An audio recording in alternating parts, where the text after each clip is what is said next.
Bakit ka laging pumipiyok pag bibirit ka na sa pagkanta na parang ganito? Kailangan kita ngayon at sabit, 'di ba? Yung birit mo pang Gary Valenciano pero yung tunog mo parang naipit na manok. Hindi mo kailangang sumuko. Baka mali lang ang approach mo sa pagkanta. Ang number one susi lang dyan, breath support from your diaphragm. Hindi lang lakas, hindi lang sigaw, hindi lang basta birit ang kailangan. Kailangan may hawak ang diaphragm mo. Kailangan may hawak ang boses mo. Kailangan may grip or tight ang diaphragm mo at tamang proper breathing. At hindi dapat nanggagaling sa lalamunan ng tension. So paano ba ang tamang proper breathing at tamang pag-grip at pag-tight ng diaphragm para makabirit ka ng maayos? So ipapakita ko sa inyo ang sample at demo. So kailangan relax lang ang balikat, relax lang ang shoulder. Ang mali kasi ng iba kapag humihinga sila, ito yung nag-e-expand. So pag yan ang nag-expand, maling-mali na kagad ang pag-support ng hangin. Hindi mo nalalagyan ng maayos ang diaphragm mo ng hangin. So ang tamang paghinga, kailangan si diaphragm ang nag-e-expand like ganito. So ito yung lalaki. Ito yung mag-e-expand ang tiyan. So mararamdaman mo yan, kailangan hawakan mo yung tiyan mo. Mararamdaman mo yan, hawakan mo yung tiyan mo. Kaya nakikita nyo sa ibang singer, sa mga professional singer, hinahawakan nila yung kanilang tiyan para maramdaman nila kung tama ba, kung sa diaphragm ba sila humihinga. So ito kasi ang nagsosupport ng boses natin. So ganito ang dapat mong gawin.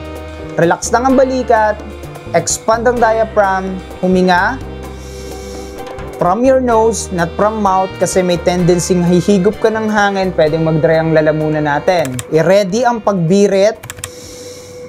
Kailangan kita ngayon at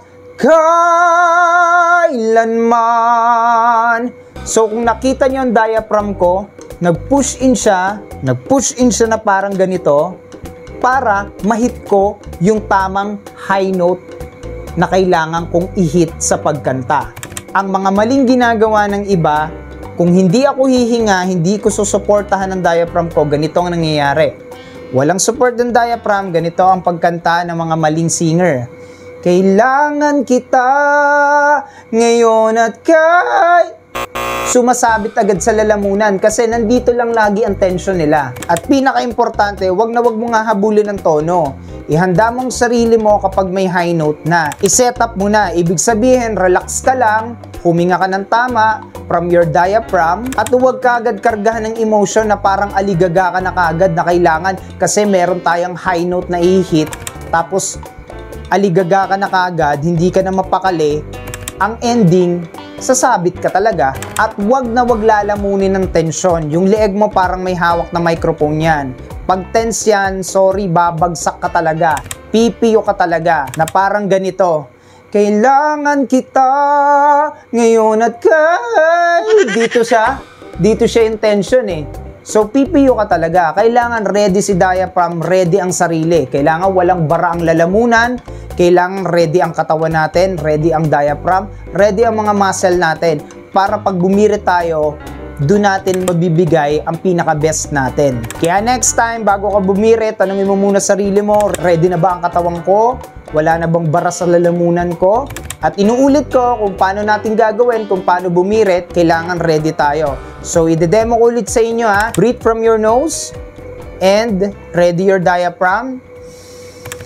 Kailangan kita ngayon at So, si diaphragm ang sumusuport ng hangin at nag-grip, nagtatight, okay?